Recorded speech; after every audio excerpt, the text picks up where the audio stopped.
Errors பார்த்தீங்களா? First question, neither the secretary nor the manager var available. நமக்கு ஒரு formula இருக்கும்.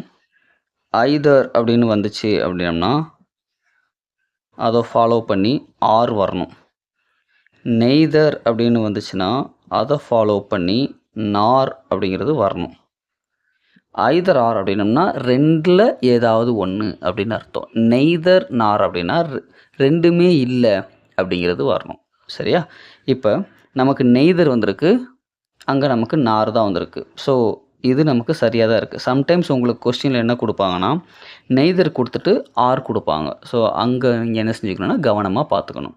இப்போ நமக்கு நெய்தர் வந்திருக்கு, நார் வந்துடுச்சு. ஸோ இப்போ வேறு எதுலேயாவது தான் எரர் இருக்கும். நெய்தர் த செக்ரட்டரி, இங்கேயும் நமக்கு நவுன் என்ன கொடுத்துருக்காங்கன்னா சிங்குலரில் தான் கொடுத்துருக்காங்க. அடுத்தது பார்த்தீங்கன்னா த மேனேஜர், இங்கேயும் என்ன தான் இருக்குது அப்படின்னம்னா சிங்குலரில் தான் இருக்குது. பட் வேர்ப் மட்டும் என்ன கொடுத்துருக்காங்க அப்படின்னம்னா ப்ளூரல் ஃபார்மில் கொடுத்துருக்காங்க. ஸோ சிங்குலர் இருந்துச்சுன்னா வேர்பு என்ன இருக்கணும் அப்படின்னம்னா சிங்குலரில் தான் இருக்கணும். இங்கே நமக்கு டென்ஸ் என்ன கொடுத்துருக்காங்கன்னா வேர் அப்படின்னு பாஸ்ட் டென்ஸ் கொடுத்துருக்காங்க. அப்போ இந்த வேர் என்னவா மாறணும் அப்படின்னம்னா வாஸ் அப்படின்னு மாறணும். சரிங்களா?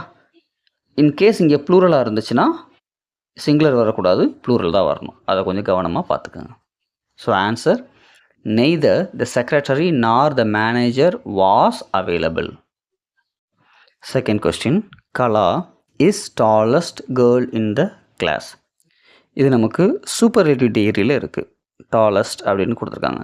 அப்போ சூப்பர்லேட்டிவ் டிகிரிக்குரிய ரூல் என்ன அப்படின்னம்னா த ப்ளஸ் இஎஸ்டி அப்படின்னு தான் நம்ம பார்ப்போம். சரிங்களா? அப்போ அதுபடி பார்த்தோம் அப்படின்னம்னா Kala is the tallest girl in the class அப்படின்னு வரணும். So answer, Kala is the tallest girl in the class. Third question, he told to me a story. இந்த இடத்துல பார்த்தீங்கன்னா டோல்டு அப்படின்னாலும் அவர் கூறினார் அப்படிங்கிற அர்த்தம் தான். இந்த டு மீ அப்படின்னு பார்த்தாலும் எனக்கு கூறினார் தான். ஸோ அப்போ இங்கே பார்த்தோம் அப்படின்னம்னா இந்த ரெண்டு வார்த்தையும் ஒரே பொருளை தான் நமக்கு என்ன செய்யும் அப்படின்னம்னா கொடுக்கும். சேம் மீனிங் தான் கொடுக்கும். ஹீ டோல்டு, அவர் எனக்கு கூறினார் அப்படின்ட்டு.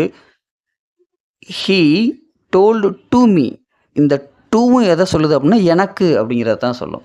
அப்போ இந்த டோல்டும் டூவும் சேமாக வர்றதுனால அதில் இருக்கக்கூடிய டூ அப்படிங்கிறத என்ன செஞ்சிடலாம், எடுத்துடலாம். ஆன்சர் என்ன வரணும்னா he told me a story அப்படின்னு வரணும்.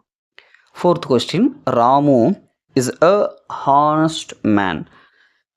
இங்கே ராமு வந்திருக்கு, இஸ் வந்திருக்கு. ஸோ இங்கே சிங்குலர் யூஸ் பண்ணது சரிதான். அடுத்ததாக பார்த்தோன்னா எ ஆனஸ்ட் அப்படின்னு சொல்லியிருக்காங்க. நமக்கு ஆர்டிகிள்ஸ் ரூல்ஸ் பார்த்தோன்னா ஏ அண்ட் த. இதில் ஏ எங்கே யூஸ் பண்ணுவோம் அப்படின்னம்னா கான்சனன்ட் சவுண்ட்ஸ் வரக்கூடியதுக்கு நம்ம என்ன செய்வோம் அப்படின்னம்னா ஏ யூஸ் பண்ணுவோம். ஆன் அப்படிங்கிறது நமக்கு எங்கே யூஸ் பண்ணுவோம்னா வவ்வல் சவுண்ட்ஸ் வரக்கூடியதுக்கு. சரிங்களா? அப்போ இங்கே பார்த்தோம் அப்படின்னம்னா ஹெச் வந்து இங்கே சைலண்ட்டாக இருக்கும். ஆனஸ்ட் அப்படிங்கிற வவ்வல் தான் நமக்கு இங்கே என்ன செய்யும் அப்படின்னா வவ்வல் சவுண்ட் தான் வரும். அப்போ வவ்வல் சவுண்டு வர்றதுனால இங்கே ஏக்கு பதிலாக என்ன யூஸ் பண்ணணும் அப்படின்னம்னா ஆன் அப்படிங்கிறத யூஸ் பண்ணணும். ஆன்சர் என்ன வரணும்னா Ramu is on honest man அப்படின்னு வரணும். ஃபிஃப்த் கொஸ்டின், தோ he is rich but he is unhappy. இங்கே ஹீக்கு அடுத்து இங்கேயும் சிங்குலர் தான் வந்திருக்கு, இங்கேயும் சிங்குலர் தான் வந்திருக்கு. ஸோ மற்ற வேர்ட்ஸில் தான் ஏதோ எரர் இருக்கும். இங்கே தோ அப்படிங்கிற கன்ஜங்ஷன் இருக்குது, பட் அப்படிங்கிற கன்ஜங்ஷன் இருக்குது. ஒரே சென்டென்ஸில் ரெண்டு கன்ஜங்ஷன் இருக்குது. இந்த ரெண்டுமே நெகட்டிவிட்டியை கன்வே பண்ணக்கூடியது. அப்போ ரெண்டு கன்ஜங்ஷனுக்கு ரிப்பீட் ஆகிறதுனால ஒரு கன்ஜங்ஷன் என்ன செஞ்சிடணும், நாம் ரிமூவ் பண்ணிடலாம். ஆன்சர் என்ன வரும்னா தோ he is rich he is unhappy.